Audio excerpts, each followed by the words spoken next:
സ്വപുത്രനെ തന്നവൻ തൻ കൂടെല്ലാം നൽകാതിരിക്കുമോ?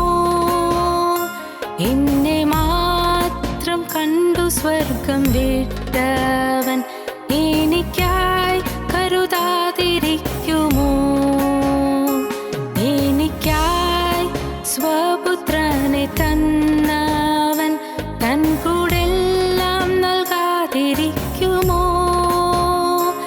എന്നെ മാത്രം കണ്ടു സ്വർഗം വിട്ടവൻ എനിക്കായി കരുതാതിരിക്കുമോ? ഹല്ലേലൂയ സ്വർഗ്ഗത്തിൽ മുഴങ്ങട്ടെ, ഹല്ലേലൂയ എൻ ഹൃദയത്തിൽ ഉയരട്ടെ. ക്രൂശൻ സ്നേഹം മാത്രം എൻ്റെ ഉള്ളത്തിൽ കീർത്തനമായെന്നും നിലനിൽക്കട്ടെ.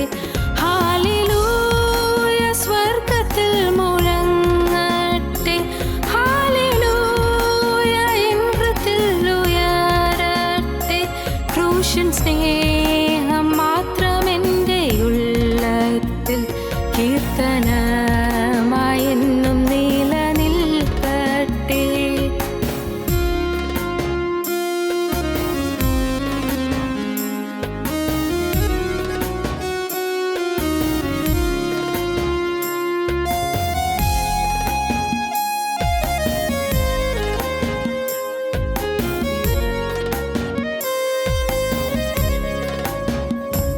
എൻ പേർക്കായി യാഗമൃഗമായവൻ എൻ്റെ കണ്ണീർ കാണാതിരിക്കുമോ? എല്ലാവരാലും ഒറ്റപ്പെട്ട കുഞ്ഞാടു കാണവരെ ഉയർത്താതിരിക്കുമോ? എൻ പേർക്കായി യാഗമൃഗമായവൻ എൻ്റെ കണ്ണീർ കാണാതിരിക്കുമോ? എല്ലാവരാലും ഒറ്റപ്പെട്ട കുഞ്ഞാടു താണവരെ ഉയർത്താതിരിക്കുമോ? ഹല്ലേലൂയ സ്വർഗ്ഗത്തിൽ മുഴങ്ങട്ടെ, ഹല്ലേലൂയ എൻ ഹൃദയത്തിൽ ഉയരട്ടെ. ക്രൂശൻ സ്നേഹം മാത്രം എൻ്റെ ഉള്ളത്തിൽ കീർത്തനമായെന്നും നിലനിൽക്കട്ടെ. ഹല്ലേലൂയ സ്വർഗ്ഗത്തിൽ മുഴങ്ങട്ടെ, ഹല്ലേലൂയ എൻ ഹൃദയത്തിൽ ഉയരട്ടെ. ക്രൂശൻ സ്നേഹം മാത്രം എൻ്റെ ഉള്ളത്തിൽ കീർത്തനമായെന്നും നിലനിൽക്കട്ടെ. ഞങ്ങളോ ക്രൂശിക്കപ്പെട്ട ക്രിസ്തുവിനെ പ്രസംഗിക്കുന്നു. ദൈവ തിരുനാമത്തിന് മഹത്വം ഉണ്ടാകട്ടെ. നോഹ ദൈവത്തോടു കൂടെ നടന്നു. ദൈവത്തോട് നടക്കുക. ദൈവത്തോട് നടക്കുന്നത് എങ്ങനെയെന്ന് നാം എഫേസ് ലേഖനത്തിൽ നിന്ന് പഠിച്ചു വരികയായിരുന്നു. നാം എങ്ങനെ നടന്നവരായിരുന്നു? നാം അതിക്രമങ്ങളിലും പാപങ്ങളിലും മരിച്ചു കിടന്നപ്പോൾ നാം ഈ ലോകത്തിൻ്റെ കാലഗതി അനുസരിച്ച് നടന്നവരായിരുന്നു. അതിക്രമങ്ങളിലും പാവങ്ങളിലും മരിച്ചു കിടന്നപ്പോൾ നാം പിശാചിൻ്റെ ഇഷ്ടപ്രകാരം നടന്നവരായിരുന്നു. അതിക്രമങ്ങളിലും പാവങ്ങളിലും മരിച്ചു കിടന്നപ്പോൾ നാം ജഡമോഹങ്ങളിൽ നടന്നവരായിരുന്നു. ജഡത്തിൻ്റെ മനോവികാരങ്ങൾക്കും ചേർന്നതുപോലെ നടന്നവരായിരുന്നു. എന്നാൽ കരുണാസമ്പന്നനായ ദൈവമോ നമ്മെ ഉയർത്തെഴുന്നേൽപ്പിച്ച് ക്രിസ്തുവിനോടുകൂടെ സ്വർഗത്തിൽ ഇരുത്തുകയും ചെയ്തു. സ്വർഗത്തിൽ ഇരുത്തി. നമ്മുടെ ആത്മാവ് സ്വർഗത്തിൽ കൊണ്ടുപോയി സ്വർഗീയ പൗരത്വം തന്ന് ജീവൻ്റെ പുസ്തകത്തിൽ പേരെഴുതി തന്ന് നമ്മെ സ്വർഗീയ പൗരത്വത്തിൻ്റെ അവകാശികളാക്കി, ദൈവത്തിൻ്റെ അവകാശികളും ക്രിസ്തുവിൻ്റെ കൂട്ടവകാശികളുമാക്കി നമ്മെ സ്വർഗത്തിൽ ഇരുത്തുകയും ചെയ്തു. ദൈവത്തിന് സ്തോത്രം. വലിയ പദവിയാണ്, വലിയ ഭാഗ്യമാണ് നമുക്ക് ലഭിച്ചത്. കർത്താവായ യേശു ക്രിസ്തു ക്രൂശിൽ നേടിത്തന്നതാണ്. ക്രൂശിൽ നേടിത്തന്ന സ്വർഗീയ സമ്പത്ത്, സ്വർഗീയ നിധി. പ്രിയപ്പെട്ടവരെ, നാം ചില കാര്യങ്ങൾ തുടർന്ന് ചിന്തിക്കാൻ പോവുകയാണ്. എഫേസ് ലേഖനത്തിൽ അപ്പോസ്തലനായ പൗലോസ് നാം എങ്ങനെ നടന്നവരായിരുന്നു, എങ്ങനെ നടക്കരുത്, ഇനി എങ്ങനെ നടക്കണം എന്ന് പറഞ്ഞിരിക്കുന്നു. എങ്ങനെ നടക്കരുത് എന്ന് അപ്പോസ്തലൻ പറയുന്നത് നാം വായിക്കുന്നത് എഫേസ് ലേഖനം 4-ാം അധ്യായത്തിൻ്റെ 17-ാം വാക്യത്തിലാണ് വായിക്കുക. ആകയാൽ ഞാൻ കർത്താവിൽ സാക്ഷീകരിച്ച് പറയുന്നത് എന്തെന്നാൽ, ജാതികൾ തങ്ങളുടെ വ്യർത്ഥബുദ്ധി അനുസരിച്ച് നടക്കുന്നത് പോലെ നിങ്ങൾ ഇനി നടക്കരുത്. ജാതികൾ തങ്ങളുടെ വ്യർത്ഥ ബുദ്ധി അനുസരിച്ച് നടന്നതുപോലെ നിങ്ങളിനി നടക്കരുത്. നിങ്ങൾ നടന്നിരുന്നൊരു വഴിയുണ്ട്, എന്നാൽ കരുണാസമ്പന്നനായ ദൈവം നിങ്ങൾ ഉയർത്തെഴുന്നേൽപ്പിച്ചു. ഇനി നിങ്ങൾ പഴയതുപോലെ നടക്കരുത്. ഇനി നിങ്ങൾ ഒരു പുതിയ സൃഷ്ടിയായി നടക്കണം. ഇനി നിങ്ങൾ പഴയതുപോലെ നടക്കരുത്. ജാതികൾ തങ്ങളുടെ വ്യർത്ഥ ബുദ്ധി അനുസരിച്ച് നടന്നതുപോലെ നിങ്ങൾ ഇനി നടക്കരുത്. ഒരു പ്രാവശ്യം കൂടി വായിച്ചു കേൾക്കാം. ആകയാൽ ഞാൻ കർത്താവിൽ സാക്ഷീകരിച്ച് പറയുന്നത് എന്തെന്നാൽ, ജാതികൾ തങ്ങളുടെ വ്യർത്ഥബുദ്ധി അനുസരിച്ച് നടക്കുന്നത് പോലെ നിങ്ങൾ ഇനി നടക്കരുത്.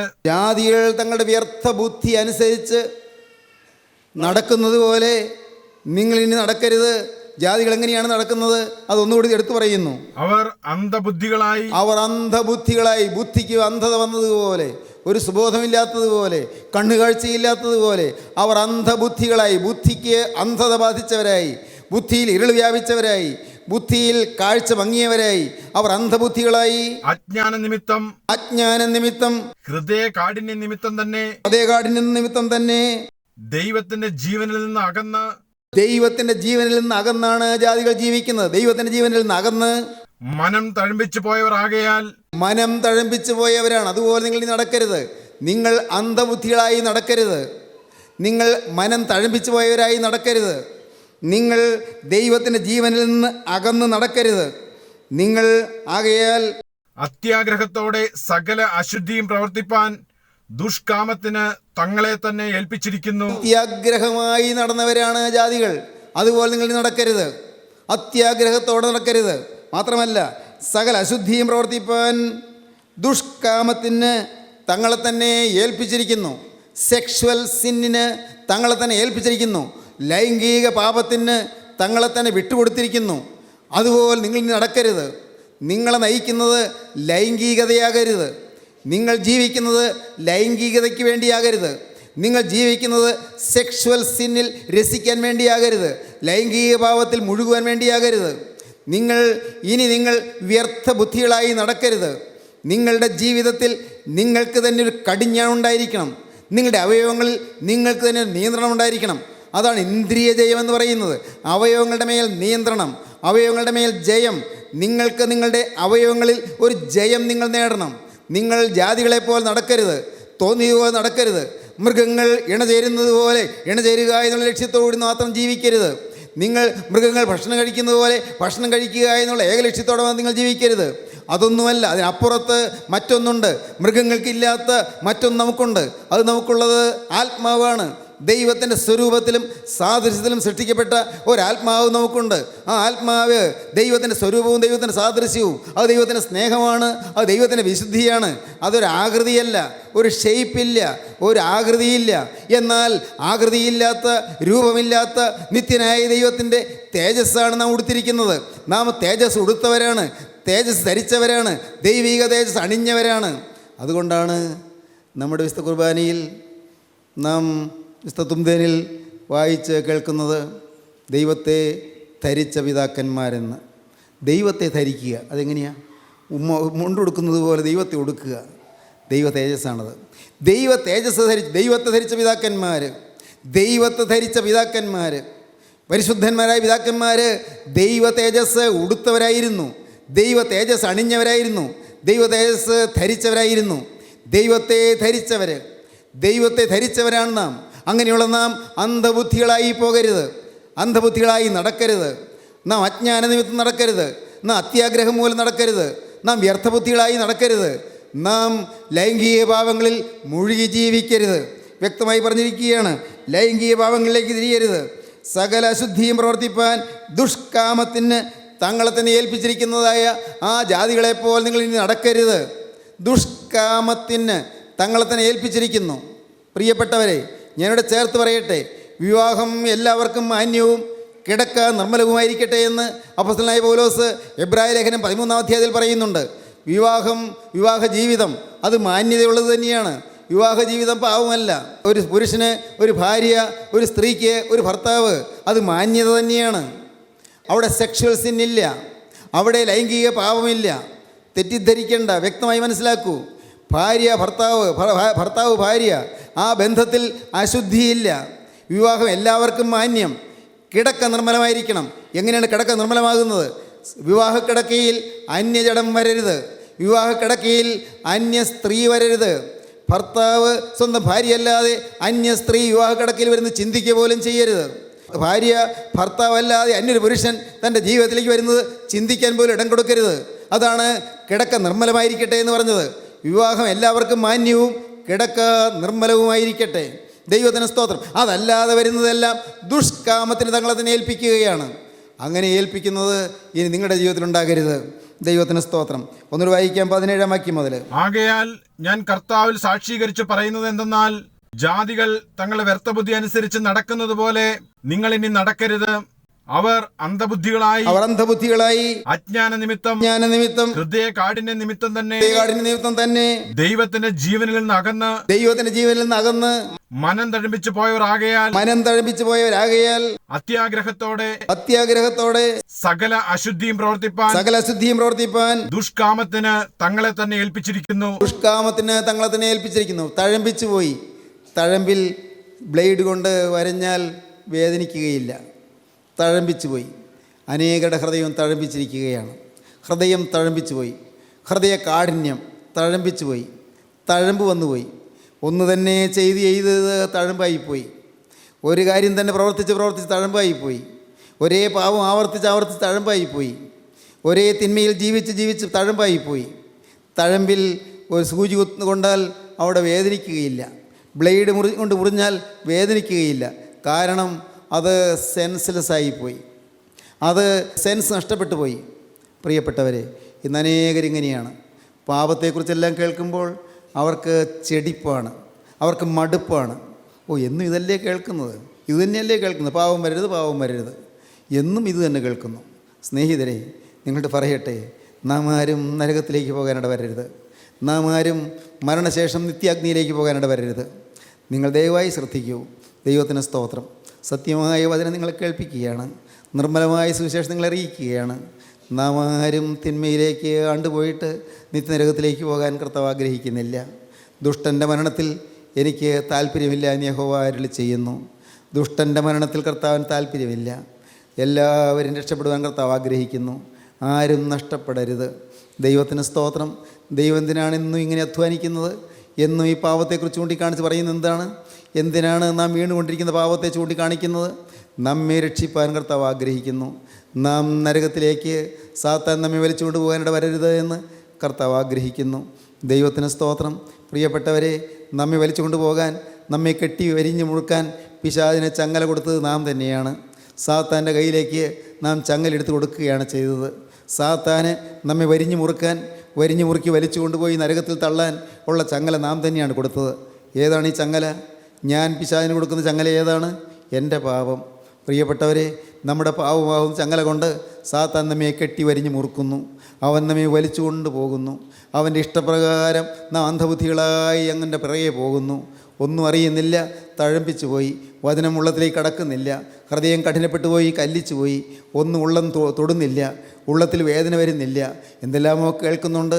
അപ്പോഴോ ചിന്തകൾ വേറെ എങ്ങാണ്ടൊക്കെ സഞ്ചരിക്കുകയാണ്. എന്തെല്ലാമോ കേൾക്കുന്നുണ്ട്, വചനം കേൾക്കുന്നുണ്ട്. എന്നാൽ പ്രിയപ്പെട്ടവരെ, ചിലർ വചനം കേൾക്കുമ്പോൾ അത് തേൻ കുടിക്കുന്നത് പോലെ കുടിച്ചുകൊണ്ടിരിക്കുന്നു. വചനം കേൾക്കുമ്പോൾ അവരുടെ ഹൃദയം തുള്ളിക്കൊണ്ടിരിക്കുന്നു. ഹൃദയത്തിൽ ആനന്ദം അലതല്ലുന്നു. ദൈവമേ, എൻ്റെ കർത്താവേ, എൻ്റെ ജീവിതത്തിൽ നീ എന്നോട് സംസാരിക്കുന്നല്ലോ. എൻ്റെ പാവം മാറ്റാൻ നീ അധ്വാനിക്കുന്നല്ലോ. എൻ്റെ ജീവിതത്തിൽ കർത്താവേ, എൻ്റെ പാവം ചൂണ്ടിക്കാണിച്ച് എന്നെ കീറി മുറിച്ച് എൻ്റെ ഹൃദയത്തെ തകർത്ത് എന്നെ രൂപാന്തരപ്പെടുത്താൻ നീ അധ്വാനിക്കുന്നല്ലോ. കർത്താവിനോട് നമുക്ക് നന്ദി വരുന്നു. ദൈവത്തിന് സ്തോത്രം. ഇപ്പോൾ ഇത് കേട്ടുകൊണ്ടിരിക്കുന്ന നിങ്ങൾ ദയവായി ഒന്ന് ചിന്തിക്കൂ. നിങ്ങളുടെ ഹൃദയം തഴമ്പിച്ചിരിക്കുന്നുണ്ടോ? നിങ്ങളുടെ ഹൃദയം അജ്ഞാന നിമിത്തം, ഹൃദയകാഠിന്യ നിമിത്തം തഴമ്പിച്ചിരിക്കുന്ന അനുഭവത്തിലാണോ? നിങ്ങളുടെ ഹൃദയത്തിൽ മുറിവേൽക്കുന്നുണ്ടോ? ഹൃദയം പിളരുന്നുണ്ടോ? ഹൃദയം തകരുന്നുണ്ടോ? ഹൃദയം നുറുങ്ങുന്നുണ്ടോ? ദൈവത്തിന് സ്തോത്രം. ദൈവത്തിൻ്റെ വലിയ നാമം മഹത്വപ്പെടട്ടെ. പ്രിയപ്പെട്ടവരെ, ഇന്ന് ഇത് നിങ്ങൾ കേട്ടതിന് ശേഷം നിങ്ങൾ പിന്നെ അല്പസമയം ദൈവത്തിൽ നിന്ന് ഇരുന്ന് നോക്കൂ. നിങ്ങൾ തനിയെ ഇരുന്നുകൊണ്ട് നിങ്ങളുടെ പാപങ്ങളൊന്ന് കണ്ടുപിടിച്ച് നോക്കൂ. എന്നിട്ട് എൻ്റെ കർത്താവേ, ഞാൻ എന്ത് വിട്ടി വിഡ്ഢിത്തമാണ് ചെയ്തു പോയത്, ഞാൻ എന്തെല്ലാം അബദ്ധത്തിലാണ് കുടുങ്ങിപ്പോയത്, ഏതെല്ലാം തെറ്റുകളാണ് ഞാൻ ചിന്തിച്ചു പോയത്, എൻ്റെ കർത്താവേ എൻ്റെ ജീവിതത്തിൽ ഏതെല്ലാം ഘോരപാതകങ്ങളാണ് വന്നു പോയത്, എവിടെയെല്ലാമാണ് എനിക്ക് അവിശ്വസ്തത വന്നത്, എവിടെയെല്ലാമാണ് ഞാൻ ജോലി അവിശ്വസ്തത കാണിച്ചത്, എവിടെയെല്ലാമാണ് ഞാൻ കാര്യക്ഷമതയില്ലാതെ പ്രവർത്തിച്ചത്, എവിടെയെല്ലാമാണ് ഞാൻ ആത്മാർത്ഥതയില്ലാതെ പ്രവർത്തിച്ചത്. എൻ്റെ കർത്താവേ എൻ്റെ ദൈവമേ, എവിടെയെല്ലാം സത്യസന്ധതയില്ലാതെ ഞാൻ പ്രവർത്തിച്ചു പോയി. കർത്താവേ, എവിടെയെല്ലാം വ്യാജം വന്നുപോയി, എവിടെയെല്ലാം എനിക്ക് വഞ്ചനാപരമായ പെരുമാറ്റം വന്നുപോയി, ആരെയെല്ലാം ഞാൻ ചതിച്ചുപോയി, എൻ്റെ വാക്കുകൾ ആരെയെല്ലാം പരിഹസിച്ചു പോയി, ആരെയെല്ലാം ദുഷിച്ചു പോയി. എൻ്റെ കർത്താവേ, എൻ്റെ ജീവിതത്തിൽ ഏതെല്ലാം തിന്മകളാണ് വന്നുപോയത്, ഓരോന്നോരോന്ന് നിങ്ങൾ കണ്ടുപിടിക്കൂ. ദൈവത്തിന് സ്തോത്രം. ഇത് നിങ്ങൾ ആത്മാർത്ഥതയോടെ ചെയ്യുമെങ്കിൽ നിങ്ങളുടെ ഹൃദയത്തിൽ തഴുമ്പിപ്പ് മാറും, ഹൃദയത്തിൻ്റെ മരവിപ്പ് മാറും, ഹൃദയത്തിൻ്റെ കാഠിന്യം മാറും. നിങ്ങളുടെ കല്ലുപോലുള്ള ഹൃദയം ഉരുകാൻ തുടങ്ങും, ഉരുകി ഒലിക്കാൻ തുടങ്ങും. ദൈവത്തിന് സ്തോത്രം. പുറമേ നിങ്ങൾ കരഞ്ഞില്ലെങ്കിലും ഹൃദയം കരഞ്ഞുകൊണ്ടിരിക്കും, പുറമേ നിങ്ങൾ കണ്ണുനീര് വന്നില്ലെങ്കിലും ഉള്ളം തേങ്ങിക്കൊണ്ടിരിക്കും, ഉള്ളം ഇങ്ങനെ ഏങ്ങലടിച്ചു കൊണ്ടിരിക്കും. എൻ്റെ കർത്താവേ, എൻ്റെ പാവം വലുത്. ദൈവത്തിന് സ്തോത്രം. അന്ന് ശീമോൻ്റെ ഭവനത്തിൽ ചെന്ന് പാവിനിയായ സ്ത്രീ യേശുവിൻ്റെ പാദത്തിൽ അവൾ കണ്ണുനീര് പൊഴിച്ചുകൊണ്ട് കണ്ണുനീരുകൊണ്ട് പാദം കഴിയുമെന്ന് വായിക്കുന്നത് പോലെ നമുക്ക് ഓരോരുത്തർക്കും തന്നെത്താൻ ഇരുന്ന് യേശുവിൻ്റെ പാദം കഴുകാൻ സാധിക്കും. ദൈവത്തിന് സ്തോത്രം. ഇത് നിങ്ങൾ അനുഭവിക്കണമെന്ന് ഞാൻ വിനയപൂർവ്വം നിങ്ങളെ അറിയിക്കുകയാണ്, സ്നേഹത്തോടെ നിങ്ങളോട് ഉപദേശിക്കുകയാണ്. നിങ്ങൾ ദൈവസന്നിധിയിൽ ചെന്നിരുന്ന് തന്നെത്താൻ ഇരുന്ന് നിങ്ങളുടെ പാപങ്ങൾ കണ്ടുപിടിക്കണം. പാപങ്ങൾ കണ്ടുപിടിച്ച് കർത്താവേ, എൻ്റെ ഹൃദയം കല്ലിച്ചിരിക്കുന്നു, എൻ്റെ ഹൃദയം മരവിച്ചു പോയിരിക്കുന്നു, എൻ്റെ ഹൃദയം തഴമ്പിച്ചു പോയിരിക്കുന്നു, എനിക്ക് പാവബോധം കിട്ടുന്നില്ല. എൻ്റെ ദൈവമേ, ഞാൻ വചനം കേൾക്കുന്നെങ്കിലും വചനം എൻ്റെ ഹൃദയത്തിലേക്ക് തറഞ്ഞു കയറുന്നില്ല, വേറെ എന്തെല്ലാമോ ഞാൻ ചിന്തിച്ചുകൊണ്ടിരുന്ന് പോവുകയാണ്. കർത്താവേ, ഇതൊന്നും എൻ്റെ മേൽ ശാപമായി കണക്കിടരുതേ. എൻ്റെ കർത്താവേ, എൻ്റെ ഹൃദയത്തെ നീ തകർത്തു തരണമേ. നാഥാ, ഇന്ന് ഞാൻ കടന്നുപോയാൽ എനിക്ക് ദൈവരാജ്യത്തിൽ ചെല്ലണം, ഇന്ന് ഞാൻ കടന്നുപോയാൽ എനിക്ക് എൻ്റെ കർത്താവിൻ്റെ സന്നിധിയിലേക്ക് ചെല്ലണം, ഇന്ന് ഞാൻ കടന്നുപോയാൽ ദൈവത്തിൻ്റെ മാലാഖമാരെന്നെ കൂട്ടിക്കൊണ്ടു പോകണം. ആ ഭാഗ്യം നാഥാ നീ എനിക്ക് തരണം. ഇല്ലെങ്കിൽ എൻ്റെ ജീവിതം പൂജ്യമായി പോയില്ലേ, ഇല്ലെങ്കിൽ എൻ്റെ ജീവിതം നഷ്ടമായി പോയില്ലേ. എൻ്റെ കർത്താവേ, എത്ര കാലം ഞാൻ ഈ ഭൂമിയിൽ ജീവിച്ചു എന്നുള്ളതല്ല, എങ്ങനെ ഞാൻ ജീവിച്ചു എന്നുള്ളതാണ് പ്രധാനമെന്ന് ഞാൻ കേട്ടിട്ടുണ്ട്. കർത്താവേ, എനിക്കിന്ന് ഒരു പുതിയ ജീവിതം തുടങ്ങണം. ദൈവത്തിൻ്റെ വലിയ നാമം മഹത്വപ്പെടട്ടെ. സ്നേഹിതരെ, നിങ്ങൾ പലരും തീരുമാനമെടുക്കുന്നവരാണെന്ന് എനിക്കറിയാം, നിങ്ങൾ പലരും പ്രാർത്ഥിക്കുന്നവരാണെന്ന് എനിക്കറിയാം, നിങ്ങൾ പലരും അനുഭവിക്കുന്നവരാണെന്ന് എനിക്കറിയാം. ദൈവത്തിന് സ്തോത്രം. ഞാൻ സ്നേഹത്തോടെ പറയട്ടെ, ഞാൻ എളിമയോടെ പറയട്ടെ, നിങ്ങളുടെ ചിലരുടെ വിശ്വാസവും നിങ്ങളുടെ ചിലരുടെ ഹൃദയത്തിന് നുറുക്കവും പാവത്തോടുള്ളതായി വെറുപ്പും കണ്ട് ഞാൻ ദൈവത്തെ സ്തുതിക്കുന്നു, ദൈവനാമത്തിൽ നിങ്ങളെ അഭിനന്ദിക്കുന്നു. ദൈവത്തിൻ്റെ വലിയ നാമം മഹത്വപ്പെടട്ടെ. എന്നാൽ പ്രിയപ്പെട്ടവരെ, ഇന്ന് നിങ്ങളിത് കേട്ടുകൊണ്ടിരിക്കുമ്പോൾ ദയവായി നിങ്ങൾ, എൻ്റെ കർത്താവേ, ഞാനൊന്നും മാറിയില്ലല്ലോ, മാറ്റം വരേണ്ടതുണ്ടല്ലോ, ദൈവത്തോട് എനിക്ക് നടക്കണമല്ലോ, ഞാൻ നടന്നുകൊണ്ടിരിക്കുന്ന വഴി വിട്ട് ദൈവത്തോട് നടക്കണമല്ലോ, അതിന് നീ എനിക്കൊരു ഭാഗ്യം തരണമേ എന്ന് നിങ്ങൾ പ്രാർത്ഥിക്കണം. കർത്താവിൻ്റെ വലിയ നാമം മഹത്വപ്പെടട്ടെ. ദൈവത്തിന് സ്തോത്രം. ദൈവത്തിൻ്റെ വലിയ നാമം മഹത്വപ്പെടട്ടെ.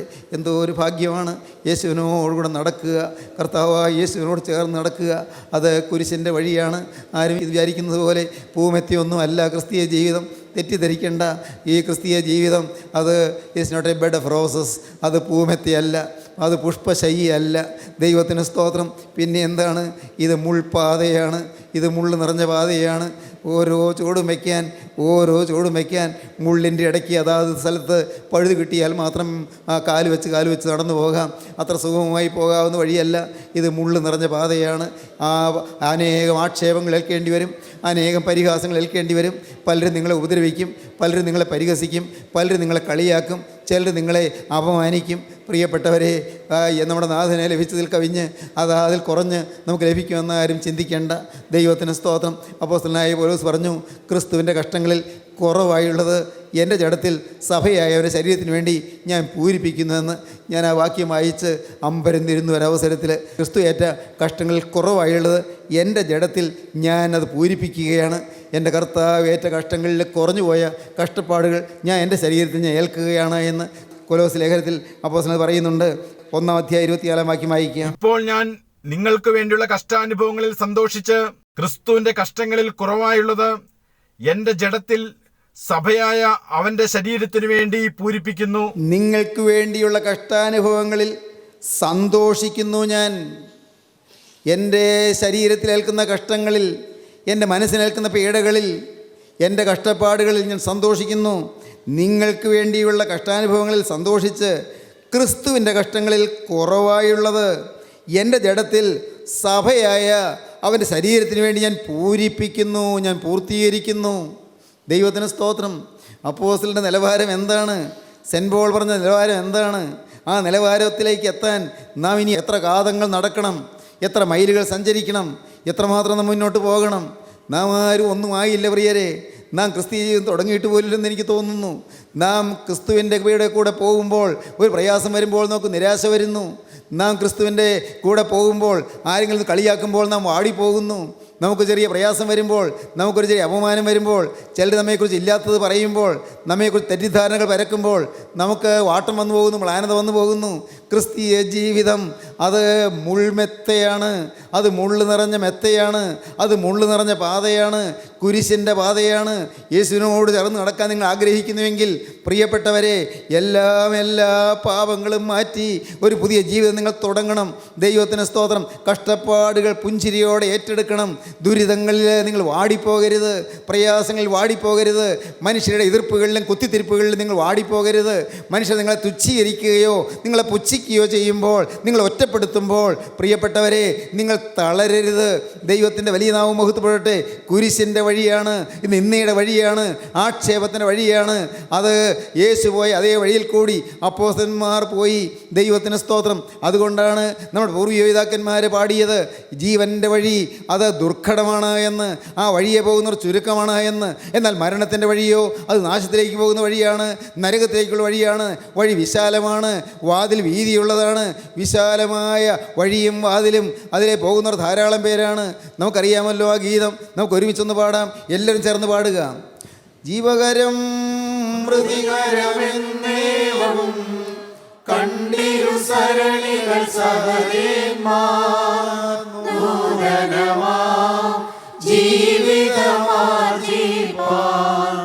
ദുർഘടമാർഗം കാക്ഷിച്ചാൻ ദുഷ്ടാത്മാവോടു പടവെട്ടി ജയമോടേറി പറയുന്നു ആവശ്യക്കാർക്കാശ്രയവും ഭക്തന്മാർക്കനുഗാമിയുമാം കർത്താവിൻ നാമം ധന്യം. ജീവൻ്റെ വഴി ഒന്ന്, ജീവൻ്റെ സരണി. ഇരു സരണികൾ സഹോദരന്മാർ കണ്ടു. രണ്ട് വഴികൾ കണ്ടു. ജീവകരമായ വഴി ഒന്ന്, മരണകരമായ വഴി മറ്റൊന്ന്. ജീവൻ്റെ വഴി ഒന്ന്, മരണത്തിൻ്റെ വഴി മറ്റൊന്ന്. ഒന്ന് ജീവൻ്റെ വഴി, അത് സ്വർഗത്തിലേക്ക് പോകുന്നു. മറ്റേത് മരണത്തിൻ്റെ വഴി, അത് നരകത്തിലേക്ക് പോകുന്നു. ഈ നരകത്തിലേക്കുള്ള വഴി വിശാലമാണ്, അത് വീതിയുള്ളതാണ്, അതിലെ പോകുന്നവർ അനേകരാണ്. ആടിപ്പാടി രസിച്ചുകൊണ്ട് അനേകർ പോകുന്നു. എന്നാൽ ജീവൻ്റെ വഴി അത് ഇടുങ്ങിയതാണ്, വഴി വളരെ ഇടുക്കമുള്ളതാണ്, വാതിൽ വളരെ ഞെരുക്കമുള്ളതാണ്, അതിൽ കടക്കുന്നവർ ചുരുക്കമാണ്, ആ വഴിയെ പോകുന്നവർ വളരെ വളരെ ചുരുക്കമാണ്. എന്നാൽ ഈ ജീവൻ്റെ വഴിയെ പോകണമെന്ന് ആഗ്രഹിക്കുന്നവർ ദുർഘടമായ വഴിയിൽ കൂടിയാണ് പോകുന്നത്. വളരെ പ്രയാസമാണ് അതിൽ പോകാൻ. അതൊരു പുതിയ സരണിയാണ്, അതൊരു പുതിയ മാർഗമാണ്. ആ നൂതന മാർഗത്തിൽ കൂടി പോകാൻ ആഗ്രഹിക്കുമ്പോൾ ശക്തമായ പരീക്ഷകൾ നേരിടും, വലിയ പോരാട്ടങ്ങളുണ്ടാകും. അനുനിമിഷം പിശാചിനോട് യുദ്ധം ചെയ്തു വേണം ജയിച്ച് മുന്നോട്ട് പോകാൻ. ഈ വഴിയെ പോകാൻ ആഗ്രഹിക്കുന്നവർ നിരന്തരം സാത്താനോട് പടവെട്ടണം, പിശാചിനോട് യുദ്ധം ചെയ്യണം. അങ്ങനെ പോകുന്നവർ ജയിച്ച് അവർ കയറി അപ്പുറം ചെന്ന് നിന്നിട്ട് പിറകെ വരുന്നവരോട് പറയുന്നു, നിങ്ങൾ വരുവീൻ നിങ്ങൾക്കും ജയിക്കാം. ഞങ്ങൾ ഭാഗ്യവശാൽ ക്രിസ്തുവിൻ്റെ പിന്നാലെ നടന്നു, ക്രിസ്തു ഞങ്ങളെ ജയിപ്പിച്ചു, നിങ്ങളും വരുവീൻ നിങ്ങൾക്കും ജയിക്കാമെന്ന് അവർ ഏറ്റുപറയുന്നു, അവർ സാക്ഷിക്കുന്നു. അങ്ങനെ അനേകർക്ക് പ്രോത്സാഹനം കൊടുക്കുന്നു. ജീവകരം മൃതികരമെന്നേവം കണ്ടിരു സരണികൾ സഹദേന്മാർ നൂതനമാം ജീവിതമാർജിപ്പാൻ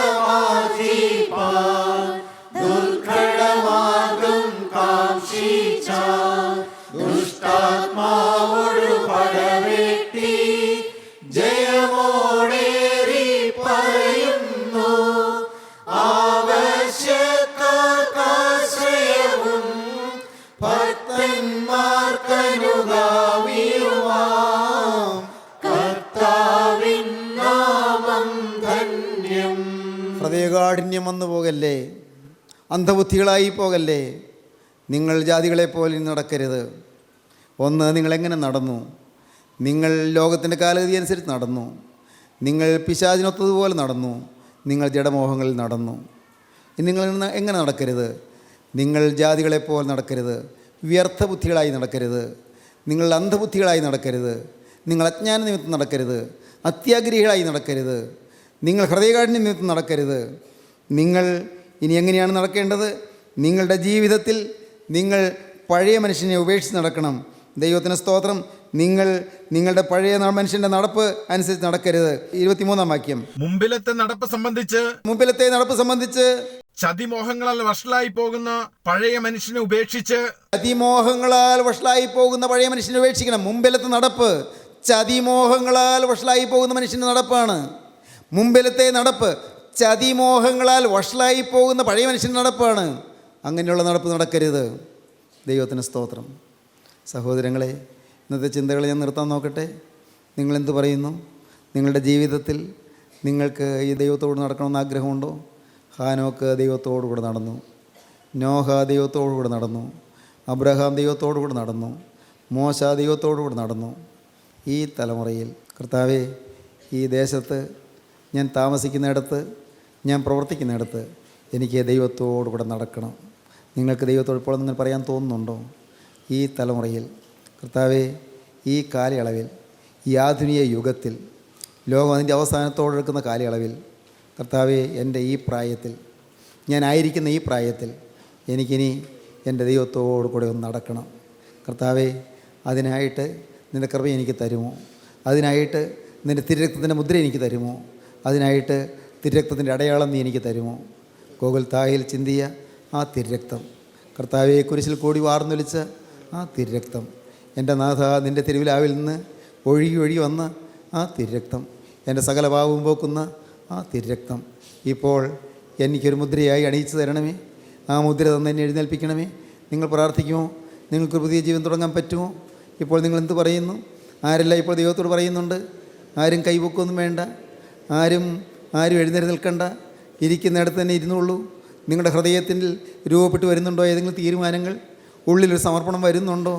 എൻ്റെ കർത്താവേ, ഈ ആയുസ്സിൽ, ഈ തലമുറയിൽ, എൻ്റെ ഈ പ്രായത്തിൽ എനിക്ക് ഇന്ന് മുതൽ എൻ്റെ ജീവനുള്ള ക്രിസ്തുവിനോടുകൂടെ നടക്കണം.